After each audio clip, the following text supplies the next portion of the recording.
校方咧係自發咧做一啲團結中六嗰啲program 啦動作啦咁就可能譬如話有唔同嘅形式去表達。咁我就記得咧，我哋都冇特別去做，即係我哋冇特別話鼓勵啲學生應該做啲乜嘢，中六嘅學生已經走咗應該咁但係可能希望有啲同學都記得中六係做啲咩嘢啦。就我記得就喺今年嘅3月6，咁咧就放咗學之後咧，有成班好多絕大部分嘅Form 6嘅同學咧，即係上年Form 6嘅同學啦就喺操場咧就即係拍得好好，咁唱歌咁就讚翻啲老師咁令到咧我自己覺得就係一個幾好嘅memory。咁亦都咧，我覺得喺個類似嘅真係誓師大會。咁我開心嘅地方就係話嗰個誓師大會其實基本上唔係由校方，at least 我自己都唔知道，即係 at least 我自己都唔知道事先我都唔知道，就係主導做嘅。咁呢個我自己覺得咧就非常之欣賞尤其上年中六同學我冇任何嘅 implication 暗示話咁你哋需要做其實要分清楚。即係我想我哋即係諗得好就係有時有啲嘢我哋自發做係非常之好嘅即係等於我哋嚟到禮堂又走翻轉頭我哋自發咁安置呢成我哋係我哋責任嚟嘅。第二樣咧，我又想提咧就係喺3月7號今年嘅3月7號咧，就可能你哋因為低年班，我相信低年班嘅週會，咁就有個朗誦嘅。其實我哋如果你以往經過低年班嗰啲高年班咧，都可能有啲記憶就係我哋以往都有啲朗誦嘅。咁咧就有啲學生呢啲同學咧就上台，咁咧就即係表演佢哋將會或者已經攞咗比賽獎項嗰啲朗誦嘅曲目啦咁樣。咁咧就我見同學咧台上真係表現得好好嘅咁佢哋有抑揚頓挫有呢個表情咁樣。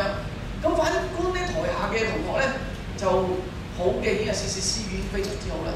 有啲甚至高得過到啲其實我覺得當然即係第一樣嘢就佢唔係好尊重台上嗰個同學嘅表現。第二咧，其實我哋反而要即係靜心去諗一諗，即係話其實台上嘅同學咧，其實佢真係花咗好多功夫而且佢夠膽係企喺台上面同咁多同學咧係表演咧，其實係一種訓練嚟㗎。即係我自己反而要諗我有冇機會做到台上嘅同學咧嗰個水準咧就反而應該即係話我哋係點講自己做緊自己嘅嘢喺台下邊。第三樣咧，我又想又記翻起，我唔記得個日子咁就係關於Interhouse 嘅英文嘅常識問答比賽咁咧嗰次咧就應該係 Blue House， 即係啱嗰年係 Blue House 嘅 Champion，OK。咁就我都好留心聽嗰啲題目嘅喺台下。咁我發覺啲題目真係唔係好難，真係好難。其中一條咧問HKDSE 係乜嘢都答錯咗HKDSE 咁唔好笑其實。點解你哋點解即係笑我？即係其實我覺得你哋知道個答案即係我覺得你知道答案。咁點解當時嘅同學唔知道個答案咧？其實我覺得就係話好多因素影響，可能台上嘅音響問題啦，同學嘅下邊同學嘅騷擾啦，咁都令到佢哋可能未必聽得好清楚題目，又或者個台上嘅同學咧係表現得好緊張啦，咁所以其實呢度咧亦都俾我諗咧就話我哋每一個同學啦，今年嘅中學同學啦，最快咧就係我哋都要面對一個公開試，我哋嗰個預備係好重要嘅。預備好重要，但係當你去到個市場咧，其實好多 unexpected 嘅嘢出嚟㗎，即係真係好多好意外嘅嘢出嚟。尤其當你喺個oral 嗰個 exam 更加，你嘅對手唔知係啲咩對手。我聽過好多故事，有啲對手因為好差咧，佢好撇㗎，因為佢想影響晒所有同組嘅學生嘅成績。即係遇見你咁嘅情況，你應該點樣處理？明唔明啊？即係我哋要諗呢一樣嘢即係同樣道理，我哋可能準備得好充足，但係喺臨場嗰時，我哋點去發揮咧？自己就呢個真係好重要。咁當然，當我哋係有啲我真係控制唔到咧，我哋點樣去保持我哋情緒，係做到最好呢個好重要。喺今年嘅2月13號咧，就喺 lunch time 咧，就有一個好精彩嘅活動我哋叫Poem Got Talent，OK， 即係好人嗰個天才表演。我睇得真係好精彩，有單車，有武術，有魔術有劍術，有呢個舞蹈、音樂、樂器就我睇咧就有啲節目我睇得真係好肉緊嘅，尤其所以肉緊就真係好驚。尤其單車表演咧，因為嗰個係我哋喺操場硬地嚟㗎嘛，我唔知佢出去表演咧嗰位仲係咪硬地啊原地啊 OK？ 真係好精彩。我幾驚佢跌落嚟啊！咁但係即係我諗，如果喺在場當時都在場同埋有睇咧，我希望你都記得啦。我自己覺得個感覺其實當時有啲感覺，哇！真係好叻，我覺得佢應該係花咗好多功夫啊。其實唔單止話武術，唔單止嗰個單車啦，甚至係魔術咧，我覺得都要訓練㗎。熟能生巧啊嘛，熟能生巧或者呢個practice make perfect 咯啊，即係。好清楚佢變到最後嗰個糖呢個即係嗰個管咧，應該變得好大支出嚟。啊，當然嗰度有好多技巧咯，我相信係即係嗰啲道具嘅技巧，但係亦都俾我發現就話，希望同學都睇得到啦。其實我哋唔係就係欣賞緊同學咁精彩嘅表演，我哋可能要欣賞埋佢背後所付出嘅努力。啊，真係老土咁講一句，台上1分鐘，台下10年功。人咧係真係受佢嘅年紀限制。當佢去到咁上下年紀咧，佢嘅記憶力係真係差。同樣道理，我記憶力都差。我成日同學生講嗰邊，我真係好同好多學生講，大家如果面對一啲新嘅嘢咧，你學得快過我，你記得快過我。咁我又想講啲咩嘢？即係話，我想提就話，其實呢家你哋係一個正值嗰個讀書嘅黃金機會，記憶嘅黃金機會。即係你哋呢個年紀咧，個記憶力係好快嘅可以。啊，即係你哋學習係好快嘅。即係如果你哋將依家呢個機會咧 miss 咗咧，將來你想再追咧，我覺得真係冇得追。即係人好得意啊！我同大家講話，10歲到20歲做啲咩？20歲到30歲做啲咩？30歲到40歲做啲咩嘢？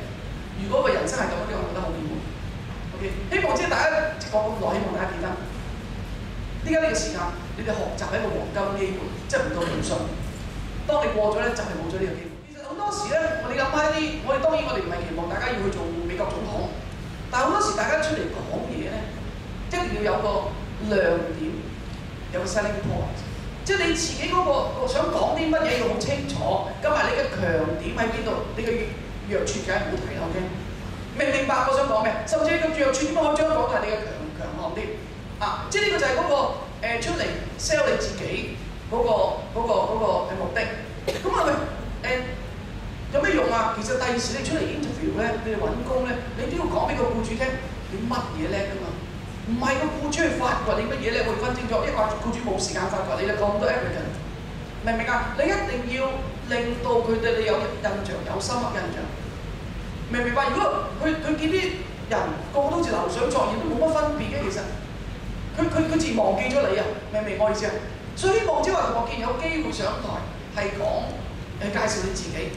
不妨揾自己有啲咩強項啊，突出俾同學講俾同學知道嚇。我講多兩樣啦，講多兩樣啊。第一咧就係最後尾嗰樣就係關於賣旗，因為大家同學都參與賣旗好多啊。咁咧就我自己都發現一個好大，即係一個好得意嘅景象。第一就係男同學同女同學好大分別嘅，整體我講整體唔係講個別啊。男同學咧交旗袋翻嚟咧，好輕飄飄好多時都好輕。女同學咧相對嚟講真係好重。咁我都做到個同學，我問佢，即係其實我梗係知啦，佢師叔叔係咪喺度入面好想約賣旗個男同學？咁佢唔係校長，我入面有1000蚊㗎，其實我信唔信咧？我信，我信佢袋有1000蚊，即係唔係個褲袋話係旗袋。咁咧就點解我數旗袋嗰陣都知有4張1000蚊，有4張1000蚊紙嘅，即係唔係嗰個旗袋有4張1000蚊，你總共啲旗袋發現有4張1000蚊紙。其實我信佢1000蚊，但係其實我唔係欣賞呢一樣嘢。其實喺賣旗咧，我哋唔係欣賞嗰個總唔係我賣到幾多錢，我反而覺得係即係賣到幾重嗰個係反而係一個代表一個咩？佢俾幾多 effort 啊？賣到幾多錢咧？可能同個 chance 有關係。佢撞到一啲好鬆手、好手鬆嘅，俾1000蚊、俾500蚊，咁咪個旗袋咪好多錢咯？係咪啊？但係實際佢其實可能唔需要點樣出嚟嘅啫，個根本係咪啊？